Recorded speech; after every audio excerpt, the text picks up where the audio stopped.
Happiness का कोई test नहीं है कि कोई आदमी कितना हैप्पी है, कितना है, किसी का टेस्ट नहीं है। मर्सिडीज में बैठा हुआ आदमी भी दुखी हो सकता है, रिक्शा चलाता आदमी भी खुश हो सकता है, जिसके नंबर अच्छे नहीं आए वो भी बड़ा मस्त दिखता है कई बार। अच्छा, जिसके 2-3 नंबर कम रह गए वो बड़ा दुखी दिखता है। तो हैप्पीनेस जो है ना बड़ी एम्बिगुअस टेरिटरी है, बड़ी कंफ्यूज्ड टेरिटरी है, इसकी कोई एक परिभाषा नहीं है।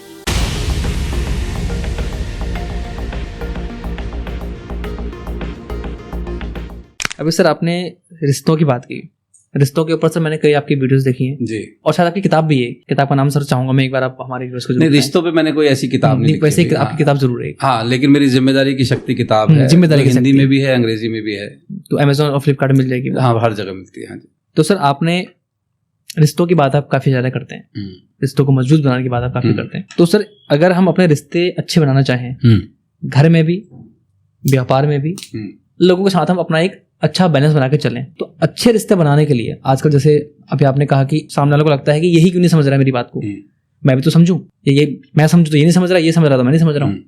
तो सर आज जो हमारे इंडिया के जो तलाक के केसेस हैं वो बहुत तेजी के साथ बढ़ रहे हैं, तो सर अच्छे रिश्तों को कैसे बनाया जा सकता है बिजनेस के अंदर भी और घर में भी? राव साहब, अच्छा सवाल है आपका, लेकिन इस सवाल में ना 2 अलग अलग चीजें हैं। एक तो है देखिए जनरल रिश्ते, जैसे आपका और मेरा भी ना अभी एक रिश्ता है। अब आज हम पहली बार मिले, लेकिन अब पता नहीं अब ये रिश्ता लंबा कितना चलता है, कैसे चलता है, वो डिपेंड करता है। और जहां तक लेकिन ये जो आप कह रहे हैं ना आजकल तलाक के केस बढ़ रहे हैं, इसमें एक टेक्निकल चीज जो लोगों को ध्यान रखनी है और उसको जनरलाइज नहीं करना।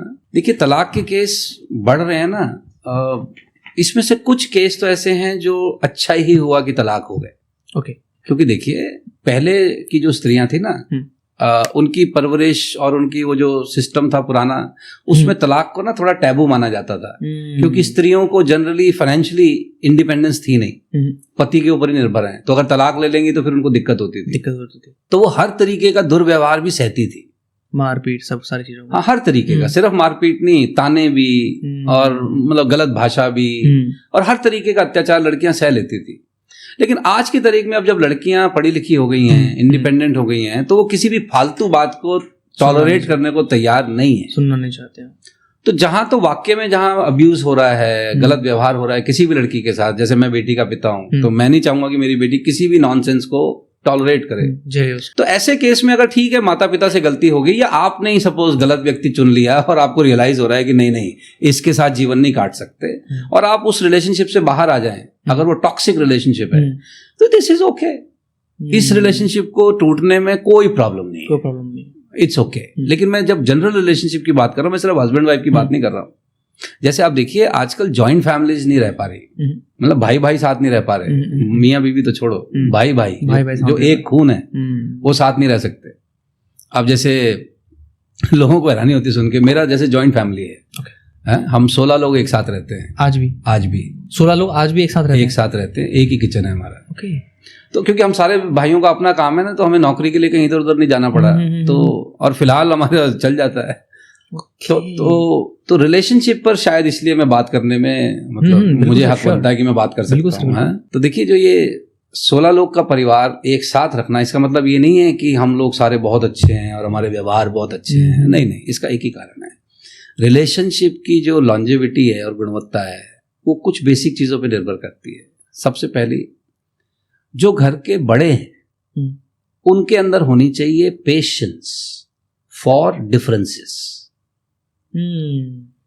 बड़ों में, छोटों में तो हो सकता है ना हो, लेकिन बड़ों में एक बेसिक लेवल की पेशेंस होनी चाहिए फॉर हैंडलिंग डिफरेंसेस। क्योंकि देखिए अगर जुड़वा भी 2 भाई हैं ना, वो एक जैसे नहीं होते, आदतें अलग होती हैं, शौक अलग होते हैं, टेम्परामेंट अलग होते हैं, प्रायोरिटीज अलग अलग होती हैं। तो अगर आपको कोई रिलेशनशिप को मजबूत रखना है तो आपको उसके अंदर ये धैर्य रखना होगा कि आप उस सामने वाले व्यक्ति को अपने जैसा बनाने की कोशिश ना करें। Patience for handling differences is the secret, number 1। और ये बड़े में होना चाहिए। अच्छा, बड़ा उम्र में नहीं कह रहा हूं, जो क्षमता में बड़ा है घर में, जिसका पैसा किसी भी रूप में, जिसमें क्षमता ज्यादा है। क्योंकि देखिए जैसे सपोज मैं अपने घर में सबसे बड़ा हूं, वैसे भी बड़ा हूं है, लेकिन सपोज मेरी आमदनी कम है और मेरे छोटे भाइयों की ज्यादा है, और हम आज भी इकट्ठे रह रहे हैं, तो जिस भाई की, मेरे छोटे भाई की सपोज आमदनी ज्यादा है और वो फिर भी मेरे साथ रह रहा है ना, उसका बड़प्पन ज्यादा है। उसका बड़प्पन ज्यादा है। क्योंकि आप सोच के देखिए, अगर नॉर्मल बहुएं हों तो उसके कान में कितना गुनगुन होता होगा कि अजी देखो जी, कमाते तो आप ज्यादा हो और सब कुछ बराबर है। तो वो संभालता होगा ना इस बात को, चाहे वो छोटा है उनके अंदर, लेकिन उसकी क्षमता अगर मुझसे ज्यादा है और वो फिर भी परिवार के साथ रह रहा है, तो इसका मतलब उस आदमी में बड़प्पन ज्यादा है। तो इसमें उम्र से बड़े की बात नहीं मैं कर रहा हूं। तो इसमें जो बड़ा है क्षमता में घर में, उसको बड़प्पन दिखाना होता है। देखिए, छोटा वो नहीं है जिसकी उम्र कम है, छोटा वो है जिसकी सोच थोड़ी छोटी है, चाहे बड़े ही क्यों ना हो, चाहे वो बड़े ही। कई बड़े बुजुर्गों की सोच बड़ी छोटी होती है। तो संबंध हमेशा ना, जो बड़ा है संबंध में, उसके ऊपर जिम्मेदारी आती है कि आप उसको कैसे चलाते हो, आप किन चीजों को अवॉइड करते हो, नेग्लेक्ट करते हो, तब जाके रिलेशनशिप चलता है। देखिए, परफेक्ट कोई आदमी नहीं होता किसी रिलेशनशिप में, वो तो सिर्फ बॉलीवुड की मूवीज में होता है, मेड फॉर ईच अदर। और इसीलिए वो खाली शादी तक की मूवी बनाते हैं, शादी के बाद की नहीं बनाते क्योंकि असली जिंदगी तो उसके बाद शुरू होती है ना। मेड फॉर ईच अदर कोई नहीं होता, बाद में मैड ऑन ईच अदर होते हैं लोग, मेड फॉर ईच अदर नहीं होते। तो देखिए, कुछ चीजें एक दूसरे में डिफरेंट होती हैं, उनको एडजस्ट करना आना चाहिए, अदरवाइज रिलेशनशिप नहीं चलता। एक दूसरे के प्रति रिस्पेक्ट होनी चाहिए। एक जो मैं आजकल चीज देख रहा हूँ ना, वो बड़ा, अब पता नहीं थी या तो हम पुराने हो गए हैं, प्रभु राम इसीलिए हैं क्योंकि उनके पास कोई लक्ष्मण है। अगर लक्ष्मण जी भी कहते जी कि मैं भी तो दशरथ का बेटा हूं, तो राम जी क्यों आगे फोटो फ्रेम में हो, मैं साइड में क्यों? या भरत कहे जी क्यों, मैंने क्या बिगाड़ा भाई? राम जी के राम बनने में लक्ष्मण का योगदान आप सोच के देखिए, भरत का योगदान देखिए। अच्छा छोड़ो, लक्ष्मण भरत नहीं, शत्रुघ्न, कितनी बारी चर्चा होती है रामायण में शत्रुघ्न की। अगर वो आजकल वाला कोई ब्रदर सिस्टर होता कि यार बताओ, मतलब मेरे सारे भाई फेमस है, मेरी कोई रील नहीं बन रही है, मेरा ही कोई यूट्यूब चैनल नहीं है, मैं अपना करूंगा भाई साहब, मैं क्यों राम जी का यूट्यूब चैनल चलने दूं? अरे तो कोई तो होगा जो उसको कैमरा का पीछे रहेगा, तभी तो भाई आगे चलेगा, कोई तो सपोर्ट रहेगा पीछे से। और जो भी आदमी कामयाब है उसके साथ बहुत से लोगों ने सहयोग किया होता है, लेकिन वो कब है? जब एक दूसरे के प्रति ना एक वो आंख का लिहाज, एक म्यूचुअल रिस्पेक्ट, ट्रस्ट, कम्युनिकेशन, वो जब तक रहेगा तब तक रिलेशनशिप है। लेकिन जहां से ट्रस्ट गायब है, रिस्पेक्ट गायब है और कम्युनिकेशन बंद है, फिर तो वो रिलेशनशिप नहीं है, वो कॉन्ट्रैक्ट्स हैं, वो सोशल एग्रीमेंट्स हैं, वो संबंध नहीं है, वो बंधन है। और लोग आजकल बंधनों में ज्यादा हैं, संबंध उनके कम है। क्योंकि बंधनों में ज्यादा हैं, संबंध में कम है। यस, और मैं हमेशा कहता हूँ संबंध बनाओ, बंधन नहीं। तो आज भी ज्वाइंट फैमिली में रहते हैं, 16 लोगों का आपका परिवार आज भी साथ रहता है? आज भी रहता है, प्रभु की बहुत बड़ी एडवाइस है ये। बहुत चुनिंदा लोगों में, गिने चुने लोगों में आज इंडिया के अंदर से लोग साथ में फैमिली के साथ रहते हैं। जैसे इसी चीज की तारीफ में सलमान खान की करता हूँ। देखिए, जैसे आप मुझे बताइए, इज्जत कमाना कहाँ आसान है, घर में कि बाहर? घर में। बाहर आसान है। बाहर आसान है क्योंकि बाहर तो आप थोड़ी देर रहते हैं ना। अरे जैसे मैं ट्रेनिंग प्रोग्राम करता हूँ तो 6 घंटे 8 घंटे मैं किसी के सामने हूँ, तो एक पर्टिकुलर तरीके से बात करता हूँ, एक पर्टिकुलर तरीके की बॉडी लैंग्वेज होती है, एक पर्टिकुलर तरीके का खान पान होता है, एक पर्टिकुलर तरीके के कपड़े पहनता हूँ। तो वहां पर इज्जत कमाना मुश्किल थोड़ी है। लेकिन भाई साहब, जिस घर में जो बीवी तुम्हें 24 घंटे देख रही है, जो भाई तुम्हें हर हाल में देख रहा है, अप्स एंड डाउन्स में देख रहा है, जो बच्चे तुम्हें हर वक्त देख रहे हैं, वो तुम्हारी इज्जत करें, इसका मतलब भाई साहब तुम वाकई में इंसान अच्छे हो। घर में इज्जत भाई साहब अच्छों की नहीं होती, क्योंकि आपका असलियत सामने आती है ना वहां। असली चैलेंज है कि क्या आपकी घर में भी रिस्पेक्ट हो सकती है क्या? लेकिन उसके लिए तो आपको अपने पे बहुत मेहनत करनी होगी। तो मैं इसलिए कई लोगों से कहता हूँ, आप ऐसा करो, आप घर का रहने दो, आप बाहर कमाओ क्योंकि घर में ज्यादा मेहनत होगी, राइट? लेकिन देखिए, घर में इज्जत उसकी होती है जो जानता है कि किन चीजों को एड्रेस करना है, किन चीजों को इग्नोर करना है। हर चीज में उंगली नहीं करनी।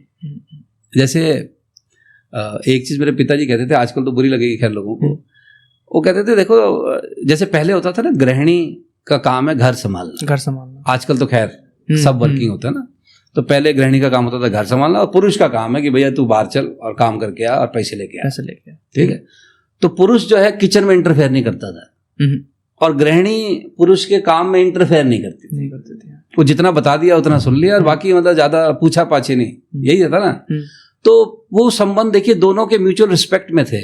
तो पुरुष घर आके ना स्त्री को ये नहीं कहता था कि तू घर में करती क्या है, क्योंकि उसको पता है कि भाई वो घर में है, तभी मैं बाहर निश्चिंत होकर काम कर रहा हूँ। अच्छा, वो जो है इसको ताने नहीं देती थी कि तेरे को तो चाय भी बनानी नहीं आती, तू तो खाना भी नहीं बनाना आता तेरे को, मैं ही करती हूँ सारा काम घर का, अपनी अपनी बाउंड्रीज। तो उन्होंने अपना अपना, मैं ये नहीं कह रहा हूँ कि आज के तारीख में वो पॉसिबल है, वो प्रैक्टिकल नहीं है, लेकिन मैं कह रहा हूँ एक म्यूचुअल रिस्पेक्ट। जैसे फॉर एग्जाम्पल आज अगर वर्किंग कपल है, हस्बैंड वाइफ दोनों वो काम करते हैं, तो अब इसमें म्यूचुअल रिस्पेक्ट ये होनी चाहिए कि यार अब हस्बैंड के साथ दिक्कत क्या है, इंडियन हस्बैंड के साथ, इसने देखा अपना पापा और अपनी मम्मी देखी किचन में, पापा देखा वर्क पे, ठीक है। लेकिन अब जो आपकी वाइफ है वो ऑफिस भी जा रही हैं, लेकिन आपने तो देखा है कि मेरे पापा की कैसी सेवा होती थी, है, तो अब आपकी जब वो वाली नहीं होती तो आपको फिर अपनी बीवी बुरी लगती है। लेकिन गुरुदेव ये अनरीजनेबल है ना, तो आपको रिस्पेक्ट होनी चाहिए अपने वाइफ के प्रति कि यार वो भी ऑफिस से आई हैं, तो अब ये कोई रूल नहीं है कि घर आने के बाद फिर अब रसोई में वही जाएंगी, आप भी जा सकते हो, अब आप भी जाओ। पहले वाले इसलिए नहीं जाते थे क्योंकि उनके काम की क्लियर डिमार्केशन थी। अब जब दोनों हस्बैंड वाइफ काम कर रहे हैं तो अब आपके काम की ऐसी तो कोई डिमार्केशन है नहीं, वो भी पैसे कमा रही हैं, आप भी पैसे कमा रहे हो, तो आप काहे का ऑफिस से आने के बाद मतलब पैर पे पैर रख के मैच देखोगे और वो किचन में जाकर के फिर बर्तन खड़काएंगी, बच्चे का होमवर्क भी माँ कराएगी, मतलब वो काम एज इट इज रखे हुए हैं माँ के प्रति, कपड़े भी धोएगी, बर्तन भी धोएगी, सारे काम करेगी, और तनख्वाह भी साथ में आपके बराबर लेकर आएंगी। तो यार ये तो फिर बड़ा अत्याचार नहीं कर रहे आप? यानी कि दोनों की म्यूचुअल रिस्पेक्ट होनी चाहिए, रिस्पेक्ट होनी चाहिए। अगर आपने अब आमदनी में दोनों बराबर का सहयोग कर रहे हो तो घर के काम में भी बराबर का सहयोग करो, तो उसमें फालतू अपनी वो मूछें चौड़ी करने की जरूरत नहीं है। बिल्कुल सर। अगला सर एक सवाल जो आपके फील्ड के रिगार्डिंग है, आपके साथ ट्रेनिंग इतनी लाजवाब होती है, जबरदस्त, लोग आते हैं, हंसते हैं, सीखते हैं, और आपने एक बार कहा भी कि मैं कब्ज वाली शक्ल बना के बोल नहीं सकता। जो कब्ज वाली कहा आपने कि लोग आजकल सीरियस दिखने के लिए बड़ी शक्ल को बिल्कुल, तो सर जैसे आप कम्युनिकेशन करते हैं, आपकी स्टोरी टेलिंग है, आपकी प्रेजेंटेशन स्किल्स है, आपकी पब्लिक स्पीकिंग स्किल्स है, आज हर एक सेल्स का आदमी ये सीखना चाहता है आपसे कि एक्चुअल में अगर मैं भी करना चाहूँ, मैं भी अपने फील्ड में मैं चाहता हूँ कि मैं स्टोरी टेलिंग सीखूँ, पब्लिक स्पीकिंग करूँ, मैं सेल्स में हूँ, लोगों से बातचीत करना मुझे नहीं आता स्टेज में जाके, तो वो एक इंसान कैसे कर सकता है जो आपने किया? स्टेज पे क्या करना चाहता है? आपकी तरह बोले कैसे, स्टोरी टेलिंग कैसे करे, प्रेजेंट कैसे करे, जोक्स कैसे सुनाए किसी को, अगर उसको एजुकेट कैसे करे आपकी तरह सरल भाव में कि हंसी भी आए और कुछ सीखने को भी मिले। देखिए हमने जब शुरू किया था ना तब में और अब में ना कुछ चीज़ें फ़र्क हो गई हैं, इसलिए अब आप वो चीज़ें एज इट इज़ नहीं कर सकते। जैसे फॉर एग्जांपल अब क्या है कि जोक्स जो है ना, अब जोक्स की वैल्यू उतनी नहीं रही। कारण ये है कि आजकल जोक्स ज़्यादातर लोगों ने सुन रखे होते हैं इंटरनेट के माध्यम से, तो आजकल जोक आपके वैसे नहीं चलेंगे। तो जैसे आप अगर आप ऑब्जर्व करें, मैं जोक नहीं मारता, मैं एग्जांपल्स देता हूँ। ओके, एग्जांपल देते हैं हम, एग्जांपल्स देते हैं ना कि जब एक आदमी घर जा रहा है, जब ऑफिस जा रहा है, तो हम एग्जांपल्स दे रहे हैं, लाइफ के एग्जांपल्स दे रहे हैं, लेकिन वो लाइफ के एग्जांपल्स ऐसे होने चाहिए जिसमें आदमी अपने आप को देख सके, रिलेट कर सके। हाँ, तो वो जब वो हंसता है ना उस पर, हमारी बात पे, वो एक्चुअली खुद पे हंस रहा होता है कि मैं भी ऐसा ही हूँ, कि मैं भी, हाँ, वो देखता है ना। जैसे फॉर एग्जांपल मैं कहता हूँ कई लोग ऑफिस जाते हैं, उनकी सुबह शक्ल देखो आप, ऐसे जाते हैं जैसे गन्ना जा रहा है मशीन में। हाँ? तो अब जब हम ये कहते हैं तो वो मेरे को थोड़ी देख रहा है उसमें, वो खुद को देखता है कि हाँ यार मैं भी सुबह उठते समय सोचता तो हूँ कि आज फिर जाना पड़ेगा। तो आदमी ना अपनी परिस्थिति को देखता है। तो अगर आपको थोड़ा इस शैली को लाना है तो आपको ऑब्जर्वेशन स्किल अपने इम्प्रूव करने होंगे। ऑब्जर्वेशन स्किल्स, अपने आसपास के लोगों को देखो, ऑब्जर्व करो, उनकी फोटोज को लो ताकि वो फोटोज आप दिखा सको, और उससे रिलेटेड ना फिर उसके आसपास कोई स्टोरी बिल्ड करना। इसमें आपको थोड़ा सा ना जेन्युइन कंटेंट होना चाहिए आपका आज की तारीख में। प्रैक्टिकल कंटेंट होगा तो लोग आपसे रिलेट करेंगे। अगर नॉर्मल जोक्स मारोगे तो आज की तारीख में आई थिंक वो तो इतना काम नहीं करते। तो सर पब्लिक स्पीकिंग कैसे सीखेगा इंसान अगर सीखना चाहे तो? हमारा कोर्स कर लो भाई। अच्छा, आपका कोर्स है इसके? हमारा एक ट्रेन द ट्रेनर का कोर्स होता है, 5 दिन का कोर्स होता है, तो वो अटेंड कर लो। अच्छा सर, अगर आपको किसी से संपर्क करना हो, अगर आप तक पहुंचना हो, तो वो आपकी वेबसाइट, यूट्यूब चैनल सर कैसे पहुंच सकता है आप तक आसानी से? भाई हमारा वेबसाइट possiblers.com है, हमारा ईमेल आईडी, हमें एक ईमेल कर दो possiblers@possiblers.com, और हमारे ऑफिस का एक नंबर है, उस पर संपर्क करें 9717949839। तो उस पर आपको हमारे सारे कार्यक्रमों की जानकारी मिल जाएगी। अब वैसे मेरा लिंक्डइन चैनल है, सुरेश मोहन सेमवाल के नाम से लिंक्डइन का एक प्रोफाइल है। वैसे यूट्यूब पे भी मेरा एक चैनल है, फेमस नहीं है लेकिन है, सुरेश मोहन सेमवाल के नाम से ही है। तो उस पर भी आपको काफ़ी जानकारियाँ मिलती रहेंगी। सेम से सुरेश मोहन सेमवाल आप इंस्टाग्राम फेसबुक पे भी आपको मिल जाएगा। ओके, तो आपका 5 दिन का प्रोग्राम है ट्रेन द ट्रेनर नाम से? 5 दिन का ट्रेन द ट्रेनर, उसके अंदर सारी चीज़ें कवर करते हैं उसमें हम। हाँ, अगर यहाँ पर अगर आप कुछ टिप्स अगर देना चाहें किसी को पब्लिक स्पीकिंग सीखने के लिए तो कैसे आप दे सकते हैं 3-4 टिप्स? देखिए, मैं हमेशा लोगों से कहता हूँ कि पब्लिक स्पीकिंग अगर आपको सीखनी है ना, स्टेज पे कैसे खड़े होना है, बोलना कैसे है, बॉडी लैंग्वेज क्या होनी चाहिए, वो बड़ा बेसिक है। ठीक है, वो तो आप मेरे ख्याल से यूट्यूब का वीडियो देख के भी सीख जाएंगे।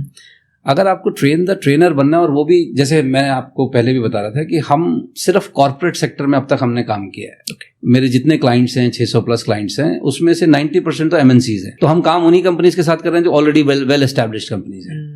अच्छा, उन्हीं को ट्रेनिंग देते हैं जो ऑलरेडी पढ़े लिखे लोग हैं, ऑलरेडी अच्छे अच्छे ओहदों पे काम कर रहे हैं। तो आप सोचिए, अगर आप उनके साथ आपको बार बार ट्रेनिंग देनी है, काम करना है, तो फिर आपके अंदर ना सब्सटेंस होना बड़ा जरूरी है। आजकल क्या है रावत साहब, आजकल लोगों के पास ना थोड़ा थोड़ा सबके बारे में पता है, ज्यादा किसी चीज के बारे में नहीं पता है। तो लोगों में ना आजकल विड्थ बहुत है, डेप्थ नहीं है। ओके, विड्थ बहुत है, डेप्थ नहीं है। विड्थ बहुत है, मतलब चौड़े बहुत फैले हुए हैं, लेकिन डेप्थ नहीं है। तो मेरी एडवाइस तो यही है, देखिए हमें 25 साल हो गए हैं, लगे हुए हैं हम अब तक। आपको ना अपने किसी एक सब्जेक्ट पे डेप्थ बढ़ानी चाहिए, और अगर ट्रेनिंग कर रहे हो तो थोड़ा ह्यूमन साइकोलॉजी के बारे में जितना भी ज्ञान बढ़ा सके, जितने भी टूल टेक्निक सीख सकें पहले, वो जरूरी है। तो हमारा जो ट्रेन द ट्रेनर और जो बाकियों का ट्रेन द ट्रेनर है, बाकियों का मुझे ज्यादा नहीं पता, लेकिन हम ना ऐसी टेक्निक्स बताते हैं, ऐसी ह्यूमन साइकोलॉजी के बारे में बताते हैं, जिनको जानने के बाद आप वाकई में जब आप किसी से बात करेंगे ना, तो उसको लगेगा कि अरे अच्छा, हाँ इनके पास सब्सटेंस है, ये ऐसे ही हवा में या कोई वीडियो देख के बात नहीं कर रहे। तो 5 दिन के प्रोग्राम में कवर करते हैं हम, उसमें वो टेक्निक्स और टूल्स को कवर करते हैं, जिसके कारण फिर जो हमारा बनाया हुआ ट्रेनर है, वो ट्रेनर फिर कॉर्पोरेट जगत में अच्छी खासी कमाइयां कर रहे हैं जी लोग। ग्रेट। तो सर ने अपनी इन्फॉर्मेशन के बारे में और अपने लिंक्स और साइट के बारे में सर ने बताया, तो एक बार आप जाके चेकआउट जरूर कर सकते। सर, एक अगला सवाल, बिजनेस कल्चर आज के समय में बहुत फैल रहा है, हर कोई बिजनेस करना चाहता है कि जी मैं बिजनेस करूंगा। उसने 3-4 शार्क टैंक के अपने एपिसोड देखे, उसने अपनी जॉब में लात मारी, उन्होंने कहा जी मैं तो बिजनेस करूंगा, और 4 दिन बाद वो वही जॉब को दोबारा ढूंढ रहा होता है। लेकिन सर, बिजनेस के अंदर सबको जो सबसे बड़ी समस्या आती है वो है टीम मैनेजमेंट। लोगों से अपना काम कैसे करवाएं, अपने बिजनेस का काम कैसे करवाएं। तो सर, ये टीम मैनेजमेंट का जो एक बहुत बड़ा पॉइंट है कि अगर एक व्यापारी को अपनी टीम को मैनेज करना हो तो कैसा उसका व्यवहार होना चाहिए कि ताकि वो दूसरों से अपना काम निकलवा सके अपनी टीम से। तो टीम मैनेजमेंट को कैसे करें? देखिए, टीम मैनेजमेंट के लिए जो सबसे पहली चीज ये है कि आपको जो अपनी कंपनी है जहां आप काम कर रहे हैं, उसका ना जो कल्चर है उसकी स्टडी करनी चाहिए कि मेरी कंपनी का कल्चर कैसा है। जैसे फॉर एग्जांपल, कई लोग हो सकता है बहुत टैलेंटेड हैं, बहुत पढ़े लिखे हैं, लेकिन वो मेरी कंपनी के लिए ठीक नहीं है। मेरी कंपनी की जो मेरी रिक्वायरमेंट है, जो मेरी जॉब प्रोफाइल की रिक्वायरमेंट है, उसके लिए मुझे इतना पढ़ा लिखा, इतना टैलेंटेड आदमी चाहिए ही नहीं था। तो हर कंपनी का ना एक कल्चर होता है, हर कंपनी की एक रिक्वायरमेंट होती है। आपको हायरिंग करते समय ध्यान रखना। लोग गलती क्या करते हैं, बड़े अच्छे लोग हायर करते हैं, लेकिन वो कल्चर से मैच नहीं होते, और फिर उसके बाद आप सोचो कि आप इसको ट्रेनिंग देके ठीक करो, तो उसमें फिर थोड़ा समय लग जाता है। तो जहां पर भी हमारी चलती है, जिन भी कंपनीज में, हम उनको पहले कहते हैं कि आप पहले ना अपना कल्चर स्टडी कर लो, कल्चर की रिक्वायरमेंट समझ लो, उसके हिसाब से हायरिंग करो। जैसे कई जॉब प्रोफाइल ऐसी है जिसमें आपको चाहिए ही नहीं क्रिएटिव आदमी। आपको ऐसा आदमी चाहिए जो भाई साहब 8 घंटे बैठ के कंप्यूटर के आगे टिक टिक टिक टिक करता रहे और मस्त होके शाम को घर जाता है। आपकी जॉब प्रोफाइल की रिक्वायरमेंट ऐसी है, तो उसमें फिर आप बाकी लक्षण ना ढूंढो ना। उसको क्रिएटिव क्यों होना चाहिए? उसको क्रिएटिव क्यों होना चाहिए? अच्छा, अगर आप R&D में बंदा रख रहे हो तो फिर आपके उसको बंदा चाहिए कि जिसका थोड़ा क्रिएटिव साइड एक्टिव हो। तो फिर उसके अकॉर्डिंग इंटरव्यू में, हायरिंग के समय आपको JDs बिल्कुल क्लियर होने चाहिए, क्या टेस्ट करना है वो क्लियर होना चाहिए, तब जाके अच्छी टीम बनेगी। तो एक बार अगर आपने ये कर लिया तो उसके बाद फिर देखिए, बना बनाया आदमी कभी नहीं मिलता।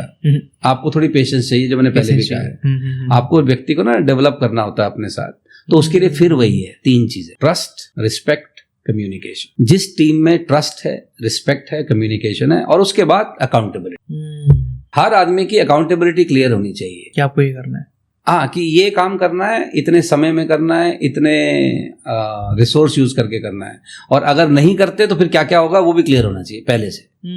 एग्रीमेंट में सबसे पहले से। तो रिस्पेक्ट, ट्रस्ट, कम्युनिकेशन, अकाउंटेबिलिटी, अगर ये 4 चीजें हम ध्यान रखें तो टीम डेवलप हो सकती है। Great sir. ये सर टीम मैनेजमेंट को लेकर जो आपने 3-4 चीजें बताई, ये बहुत काम आएंगे लोगों को। और टीम मैनेजमेंट करने में सर, आजकल लोग टीम को मैनेज करने में वो खुद ही बेचारे मैनेज हो जाते हैं, लेकिन टीम मैनेज कभी नहीं हो पाती। तो आपने जो बताया ये बहुत शानदार बात सर आपने कही। एक सर सबसे बड़ा पॉइंट सर, पूरी दुनिया सर हैप्पीनेस के पीछे भाग रही है कि जी हम हैप्पी नहीं है, हम खुश नहीं है, पैसे तो कमा लिया तब भी जिंदगी में खुशी नहीं आ रही है, पता नहीं कहाँ खुशी चली गई। तो सर अगर किसी को रियल में हैप्पीनेस चाहिए, आपका सर कोड भी है, जो प्राप्त है वो पर्याप्त है। तो सर अगर किसी को खुशी चाहिए जिंदगी में, अगर उसे खुशी नहीं मिल रही है तो कैसे अपनी हैप्पीनेस को ढूंढे वो? देखिए हैप्पीनेस, देखिए हेल्थ जो है ना, हेल्थ समझ आती है, जैसे आप हेल्दी हैं कि नहीं, मैं हेल्दी हूं कि नहीं, उसका टेस्ट है। टेस्ट ब्लड दे दो, पता चल जाएगा हेल्दी हो कि नहीं हो।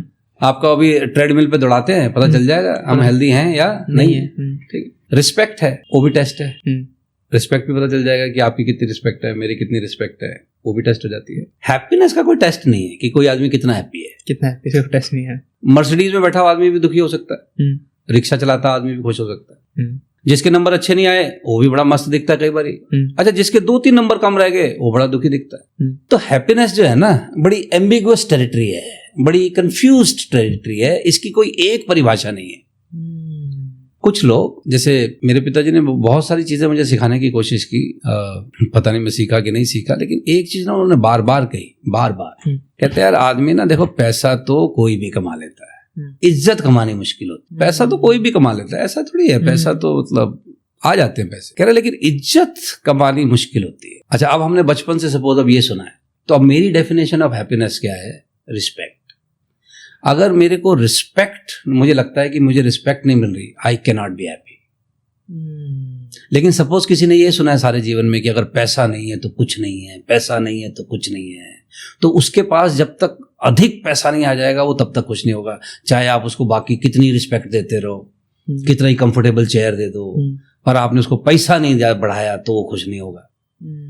अच्छा, किसी किसी के लिए जो है जो पहले आप कह रहे थे काम ना करना पड़े और काम हो जाए, वो उसके लिए हैप्पीनेस ये है कि मैं पढ़ा रहा हूं और कोई और काम कर जाए मेरे लिए काम। तो आलसी आदमी की डेफिनेशन ऑफ हैप्पीनेस अलग है। अच्छा, बीमार आदमी की हैप्पीनेस है हेल्थ, तो ठीक हो जाऊं। जिसकी शादी हो गई, बच्चे नहीं हो रहे, वो कह रहा भाई साहब बच्चा हो जाए मैं खुश हो जाऊंगा। जिनके हो रखे हैं वो उसी कारण से दुखी हैं कि ये क्या पैदा हो गया है। तो हैप्पीनेस की ना कोई एक परिभाषा नहीं है, और ये आपकी और मेरी भी समय समय पे बदलती रहती है। तो मैं लोगों से रिक्वेस्ट करता हूं, इस हैप्पीनेस के झंझट में ना पड़ो। आप एक चीज पता करो, गुरुदेव आपकी लाइफ का पर्पस क्या है, और हैप्पी रहना आपका पर्पस है नहीं।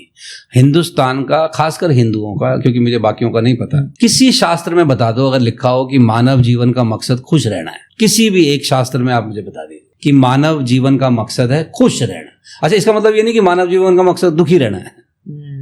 हमें बताया होगा, शास्त्र कहेंगे मोक्ष है आदमी का मकसद, मोक्ष आदमी मकसद है ना, मानव जीवन का अल्टीमेट मकसद है कि भैया मोक्ष को प्राप्ति हो, जन्म मरण के झंझट से मुक्ति हो जाए। ये तो हमने पढ़ा है, पर आदमी का पर्पस खुश रहना है ये कहीं नहीं पढ़ा हमने। ये बाद में किसी ने डाले हैं हमारी खोपड़ी में जबरदस्ती।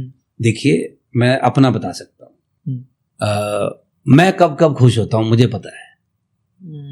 मैं जब जब काम कर रहा हूँ, जैसे मैं इस वक्त बड़ा खुश हूँ, मैं काम कर रहा हूँ, मैं सुबह नहा धो के आया हूँ, अच्छे कपड़े पहने मैंने, मैं आपके साथ बात कर रहा हूँ, मुझे लगता है मैं कुछ वैल्यू ऐड कर रहा हूँ, मैं बड़ा खुश हूँ इस वक्त।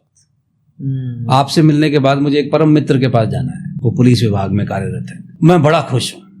तो अब मुझे खुशी किससे मिल रही है? अपने एक अच्छे दोस्त से मिलने से खुशी मिल रही है, मुझे अपना काम करने से खुशी मिल रही है। अच्छा, ये चीजें मुझे क्लियर दिखती हैं, तो मेरा फोकस क्या होना चाहिए? What is my purpose? My purpose is to add value. जब तक मैं वो नहीं करता मुझे खुशी नहीं मिलती। जैसे मैं कहता रहा हूं, आज परमात्मा की कृपा है, अगर मैं आज सोचूं कि भाई साहब मैं पूरी सर्दियां छत पे बैठ के मूंगफली खाऊंगा, हाँ आराम से कर सकता हूँ, कुत्ते सहला सकता हूँ, पर मुझे खुशी नहीं मिलेगी। लेकिन हो सकता है कई लोगों के लिए ये डेफिनेशन ऑफ हैप्पीनेस हो। तो मैं अक्सर लोगों से कहता हूं, आप अपने अपने पर्पस ढूंढो। मेरी वाली हैप्पीनेस आपको हैप्पीनेस नहीं देगी, आप अपना ढूंढो। जैसे हो सकता है कईयों को हैप्पीनेस ये मिलती कि यार उस बंदे से, जैसे जो कुंवारे होंगे, कि बस उसके साथ आधा घंटा बैठने को मिल जाए, तो भाई तेरा पर्पस अलग है हैप्पीनेस का। तो आप अपने अपने देखो, व्हाट इज योर पर्पस, मतलब what brings you out of the bed. क्या चीज है जो आपको गति देती है? तो मुझे गति देती है भाई साहब काम, मेरे को अपना पता है। मैं दुनिया का ठेकेदारी नहीं लेता कि भाई तुम्हें हैप्पी रहने के लिए ये करना चाहिए। मैं अपना बता सकता हूं जी, मुझे काम देता है हैप्पीनेस, और खुशी मुझे क्या देता है? और ज्यादा काम। जो आपका हमेशा से कल्चर रहा है बचपन से। मेरा बड़ा सिंपल है, काम ही काम आता है, वर्क वर्क्स, काम ही काम आता है, बाकी सब कहानियां हैं। Work works. अगर आपका काम ठीक चल रहा है रावत साहब, आपके वो रिश्तेदार आपको सलाम करेंगे जो कभी दिखते नहीं। और अगर गुरुदेव काम ठीक नहीं चल रहा ना रावत साहब, अपने भी भूल जाते हैं। अरे भाई साहब ऐसे गायब होते हैं लोग जैसे गधे के सर से सींग। हम अभी जर्मनी में नहीं है, अमेरिका में नहीं है जहाँ सोशल सिक्योरिटी है। यहाँ भाई साहब अपनी सिक्योरिटी खुद करनी है। अपनी सिक्योरिटी खुद करनी है।